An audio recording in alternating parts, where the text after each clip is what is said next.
Welcome back again to career intent YouTube channel. समस्त को नमस्कार। कैरियर इंटेंट यूट्यूब चैनल को आउ थे आप समस्त को स्वागत। तो कैरियर इंटेंट यूट्यूब चैनल आज गोटे फ्रेश क्लास रे आमे पढ़िया जाउछंती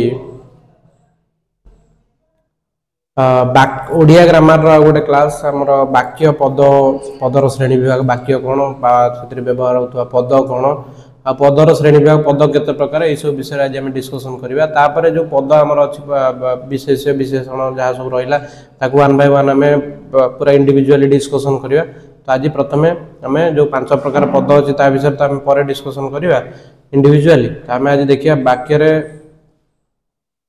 पद कौन आ पद को आम को पाखे क्लासिफिकेशन करवा। तो चलतु आरंभ करिया आज क्लास को।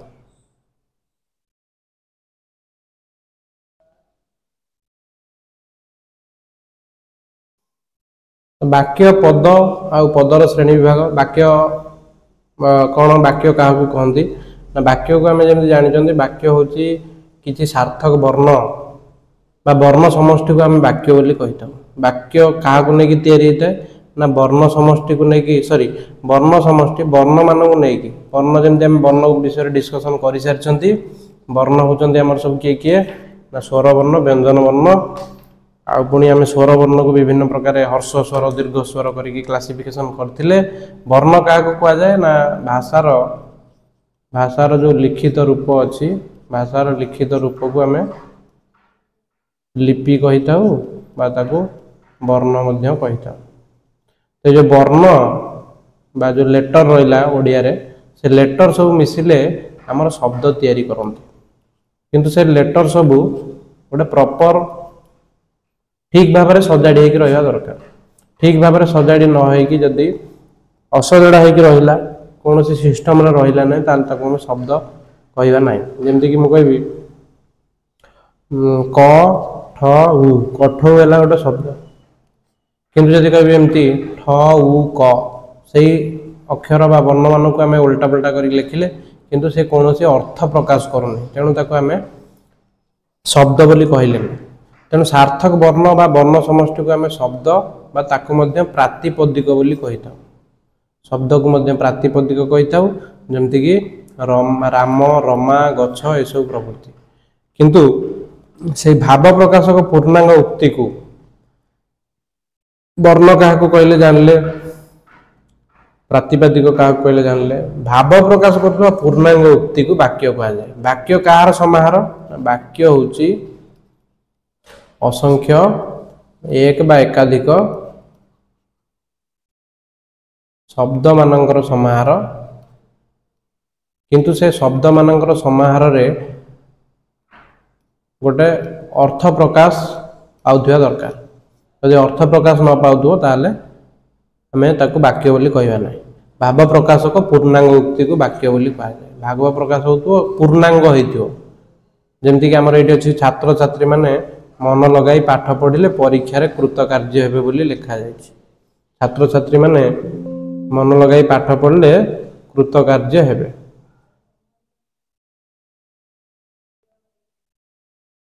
तो सी हूँ गोटे पूर्णांग उक्ति गोटे भाव प्रकाश करुच्ची अर्थ प्रकाश करुच्ची आम वाक्य बोली कहते। परवर्ती अनुच्छेद क्या कहते ना प्रबंध लिखला बेले आम जो जोटा आम पाराग्राफ बोली इंग्लिश रे कहते प्रबंध लिखला बेले प्रबंध को भाग भाग कर लिखा जाए। प्रत्येक भाग को अनुच्छेद बोली कह जाए। अनुच्छेद ताले क्या कहे जोटा हम पाराग्राफ कहते यहाँ कौन आम कर ना प्रबंध लिखला बेले भाग भाग कर लिखिले पढ़ाई और देखापी सुंदर होता है। किसी वाक्य मिसी अनुच्छेद गठन करते और प्रत्येक पूर्व वाक्यर पर वाक्य सहित संबंध थाए। जदि वाक्य पूर्व वाक्य सहित पर वाक्यर संबंध न रहा आमको से सेंटेंस कि से पैराग्राफ किसी मीनिंग ही जना पड़ो। तेणु एते आम कौन जानले ना शब्द को लेकिन तैयारी हुए कौन आगे शब्द क्या लेकिन तैयारी हुए ना किसी वर्ण को लेकिन शब्द तैयारी हुए ताको प्रातिपदिक कह जाए। पुणी शब्द को लेकिन वाक्य तैयारी हुए यही वाक्य को लेकिन पुणी अनुच्छेद तैयारी हुए आ विभिन्न अनुच्छेद को लेकिन कंप्लीट गोटे गप कि कंप्लीट गोटे आमर उपन्यास ये सब होता है। प्रत्येक अनुच्छेद गोटे गोटे भावना को चिंताधारा को प्रतिफलित करते। अनुच्छेद द्वारा लेखा गुड़िक सुंदर और सुपाठ्य होता है। जदि आमको पूरा गोटे पेज रे खाली अनवरत लिखा देखा आमको पढ़ाई कष्ट लगे, कि छोट छोट पाराग्राफ होता है जेहेतु आम टे पढ़ाई आमको भल लगे, सुपाठ्य होता है, सुंदर होता है, सुंदर भी देखा जाए। तो ये कथा रहा। नेक्स्ट है पद कौन ना, ये गोटे सेंटेंस देती जनसेवक माने, जनसेवक माने बन्या समय रे साहसर सहित डंगारे जाई गाँ गंडारे लोकों को सेवा करते।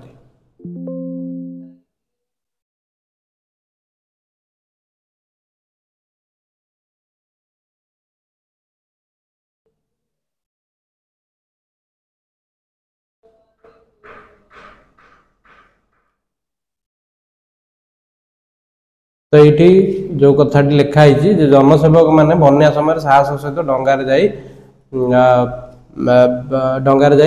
गाँ गंडारे लोकों को सेवा करते। तो ये आम टोटाल वाक्य केतटा पद अच्छे देखा। गोटे पद आमर अच्छे जनसेवक माने ये है गोटे पद, बन्या आउ गोटे पद, समय रे आउ गोटे पद, तीन पद है साहसर आउ गोटे पद, सहित डंगारे जाई जोटी जोटी स्पेस लगी सेटा गोटे गोटे शब्द, गंडारे लोकों सेवा करती। ये गोटे पूर्णांग उक्ति प्रकाश करुच्ची। तेणु ये गोटे वाक्य आ वाक्यर जो मैंने सब जो शब्द गुड़िक व्यवहार होती सब गोटे गोटे पद। ताले 1 2 3 4 5 6 7 8 आ ये 4 टोटाल अच्छी केतोटी पद ना, 12टी पद अच्छी। वाक्यर प्रत्येक अंश को ये जो 12टा अंश रहा वाक्यर ताको आम पद बोली कहते। ताले टोटाल वाक्य आमर पद संख्या है 12टी। सो 12टी पद को लेकिन वाक्य तैयारी होती। नेक्स्ट जीवा किंतु जदि आम कौन करिया एट देख जमी जनसेवक है गोटे शब्द तादे आउ गोटे माने शब्द जोड़ी ये गोटे पद पूरा तैयारी होती। ये जो माने ये हूँ गोटे विभक्ति सूचक चिन्ह बा विभक्ति। एटा माने टी गुड़िक गुड़ाक रे द्वारा मानक द्वारा एगुड़ा जो लगी ये सब गोटे गोटे विभक्ति बा विभक्तिर चिन्ह। ये रे लगी समय रे, ये लगी साहसर डंगारे ये सब जिनस जो लगी लोकंक, ये गंडारे खाली गंडा गाँ गंडा से गाँ गंडा रे गोटे लगी ये सब जो चिन्ह लगी आपको आम सब कौ कौन विभक्ति चिन्ह बोली कहू। जदि ये जो चिन्ह गुड़िक आम बाद दबा ताहले जो मूल शब्दटा रहिबो माने जनसेवक माने रु मानेटा विभक्ति चिन्ह। तो माने को जदि आम छाड़ी दबा ताहले आमर रहिबो कोन ना जनसेवक खाली रहिबो।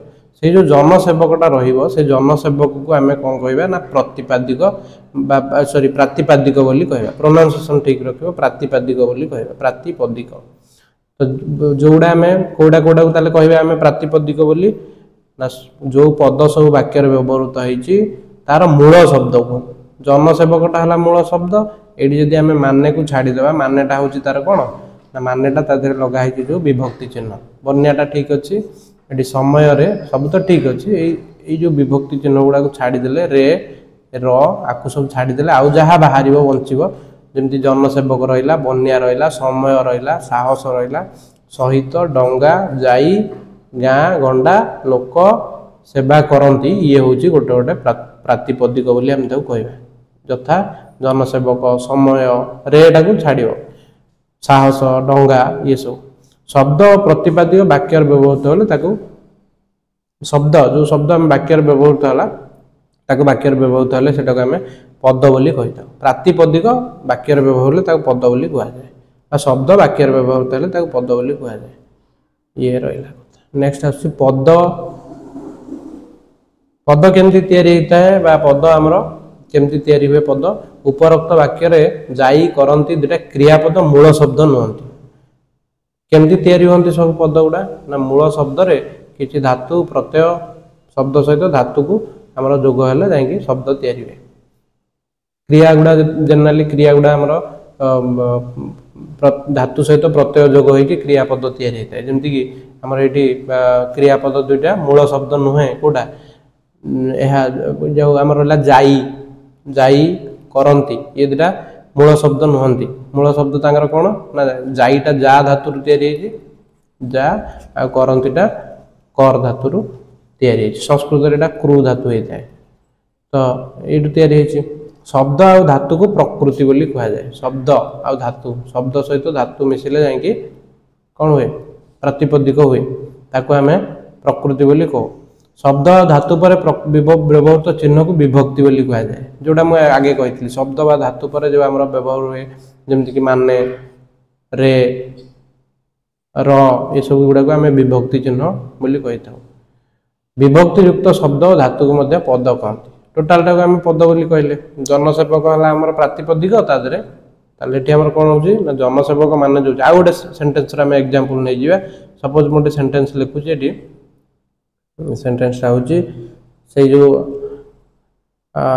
सपोज रामचंद्र रावणर संहार करथिले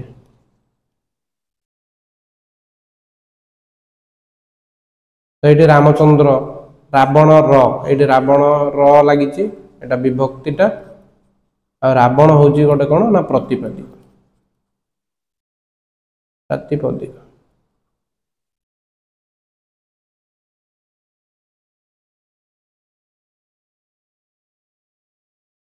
विभक्तियुक्त पद यहाँ गोटे विभक्तियुक्त पद र लगी तो यहाँ को आम गोटे पद बोली कही था तो ये आसिया पदर प्रकार पद जेनेराली आम केते प्रकार अच्छा ओडिया रे ना पद को आम गोटे प्रकार विशेष्य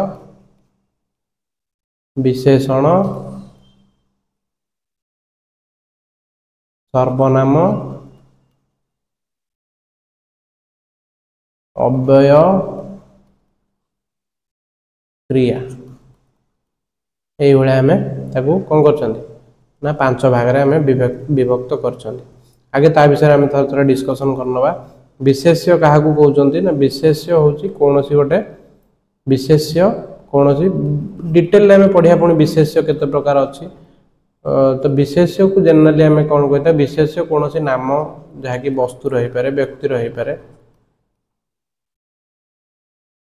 कौन सी गोटे नाम को बुझे था व्यक्ति वस्तु कौन सी जिनिस पत्र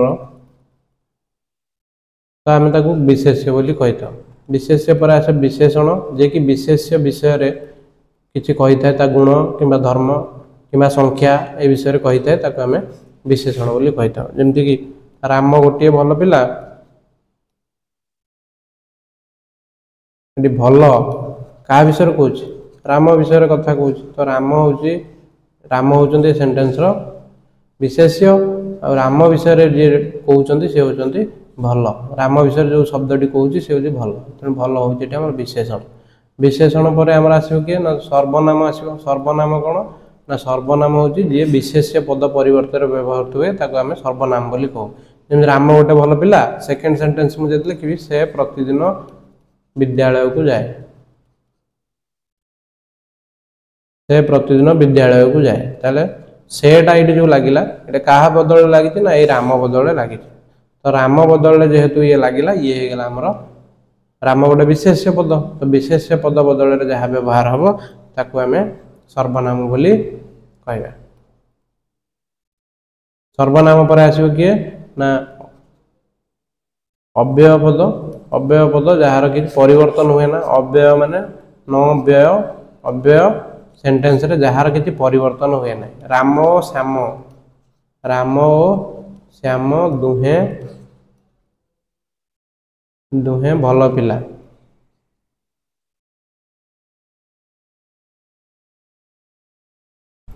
किंबा राम और श्याम उभय विद्यालय को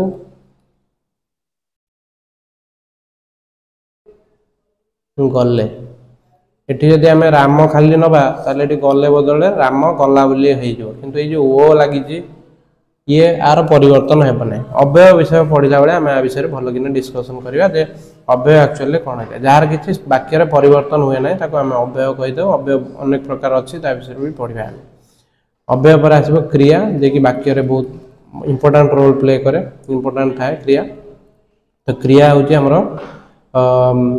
समापिका क्रिया थाए असमापिका क्रिया थाए क्रिया कौन सी गोटे कार्य को बुझाए भाविबा शोइबा खेलिबा ये सब कथा रहा तो से ही सब विषय आम डिटेल भी डिस्कसन करिया तो वाक्य रे विशेषकर पद केते प्रकार है पद गुड़िक वाक्य विभिन्न रूप में व्यवहार होती यथा व्यवहार दृष्टि पद को 5 भाग में विभक्त कराई ये जहाँ पढ़ुले आम व्यवहार दृष्टि कौन कौन सी रहा पद को आम विशेष्य सर्वनाम विशेष्य बदल जहाँ व्यवहार हम सी है सर्वनाम जमीक राम साम आउ कि बदल व्यवहार हम से तुम्हें मु सब तापर आस विशेषण तापर क्रिया देन अव्यय पद आस